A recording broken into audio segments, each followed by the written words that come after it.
वंदे मातरम दोस्तों। आज हम जानेंगे दक्षिण चीन सागर क्षेत्र में जो विवाद चल रहा है उसके बारे में। हाल ही में घटनाक्रम कुछ इस तरह से घटित हुआ कि फिलीपींस जो एक देश है, आप देख सकते हैं इस तरह से, तो उसने क्या किया, जो दक्षिण चीन सागर है यहाँ पर चाइना अपना दावा प्रदर्शित करता है इस क्षेत्र में, और चाइना ने पूरे क्षेत्र में बैरिकेड लगा रखे हैं। जैसे हम देखते हैं सड़कों में पुलिस के बैरिकेड होते हैं, कृपया ठहरिए, वैसे ही चाइना ने इस दक्षिण चीन सागर क्षेत्र में बैरिकेड लगा रखे हैं। तो फिलीपींस ने उन बैरिकेड को हटाया और अपने मछुआरों को अंदर प्रवेश करने दिया। फिलीपींस भी अपना दावा करता है दक्षिण चीन सागर क्षेत्र में। ये देखिए आप, दक्षिण चीन सागर, ये पूरा दक्षिण चीन सागर का क्षेत्र है, ये चाइना है और इस पर बहुत सारे देश अपना दावा करते हैं। जैसे कि आप देख सकते हैं वियतनाम है, मलेशिया है, ब्रूनेई एक देश है, इंडोनेशिया है, फिलीपींस है, ताइवान है। ये दावा करता है दक्षिण चीन सागर क्षेत्र में अपना एक अवधारणा है, उसका नाम है EEZ, एक्सक्लूसिव इकोनॉमिक जोन, अनन्य आर्थिक क्षेत्र। कोई भी देश है अपने मुख्य भूभाग से 200 मील दूर समुद्र के क्षेत्र में अपना दावा कर सकता है। जैसे हम दक्षिण भारत को देखते हैं, दक्षिण भारत समुद्र से जुड़ा हुआ है, तो भारत अपनी मुख्य भूमि के अलावा 200 मील दूर तक दावा कर सकता है कि इस क्षेत्र का जो समुद्र का हिस्सा है, उसमें जो जहाज चलेंगे, उसमें जो संसाधन मिलेंगे, वो सब के सब उस देश के हैं, भारत के हैं। तो इसी तरह से ये देश भी दावा करते हैं EEZ का 200 मील दूर तक। लेकिन चाइना इनके दावे को खारिज करता है। चाइना कहता है कि पूरा का पूरा सागर किसका है, मेरा ही है, दक्षिण चीन सागर। तो यहाँ पर यह विवाद की स्थिति है। इस क्षेत्र में बहुत सारे द्वीप हैं जो कि निर्जन द्वीप हैं, और उन द्वीपों को लेकर विवाद है। जैसे कि उन द्वीप का नाम है स्कारबोरोसोल, ये यहाँ पर है स्कारबोरोसोल, ठीक है। फिलीपींस कहता है मेरा है, चाइना कहता है मेरा है, जबकि ये फिलीपींस के EEZ क्षेत्र में पड़ता है, ठीक है। स्प्रैटली द्वीप यहाँ पर स्थित है, प्रतास द्वीप यहाँ पर स्थित है, पार्सल द्वीप भी यहीं पर स्थित है। तो ये द्वीप ऐसे हैं कि जो विवादित हैं। लेकिन जो विवाद की स्थिति क्यों आई है, क्योंकि चाइना एक दूरदर्शी देश है। चाइना ने वर्ष 1947 से ही ये डैश लाइनें खींची थी। ये 9 डैश लाइन है, पहले 11 डैश लाइन थी। तो चाइना ने वर्ष 1947 में लाइन को ड्रॉ किया था, खींचा था और कहा था कि ये पूरा का पूरा क्षेत्र उसका है। बाद में 1952 में जब कम्युनिस्ट पार्टी चाइना की सरकार आई, तो उसने इन 11 डैश में से 2 डैश हटा लिए और 9 डैश को रहने दिया। कहा कि 9 डैश की जो सीमा है ये चाइना की है। यहाँ पर वियतनाम के पास एक टोकिन की खाड़ी पड़ती है। बाद में इसको डैश से हटा लिया गया और केवल 9 डैश पर चाइना ने अपना दावा किया कि ये जो डैश हैं ये सबके सब चाइना के भूभाग में पड़ते हैं। पहले तो ये देश चुप रहे, जो कि आसपास के देश है, फिलीपींस है, इंडोनेशिया, मलेशिया, ब्रूनेई है, वियतनाम है, ताइवान है।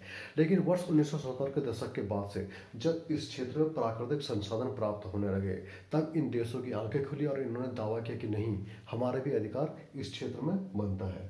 फिलीपींस स्कारबोरो शोल को लेकर के विवाद हुआ जब चाइना और फिलीपींस के बीच। तो फिलीपींस स्थायी मध्यस्थता न्यायालय हेग में फिलीपींस ने अपना दावा प्रस्तुत किया, और हेग न्यायालय ने कहा कि अंकलोस समझौते के अनुसार ये क्षेत्र फिलीपींस का होना चाहिए। अंकलोस क्या चीज़ है?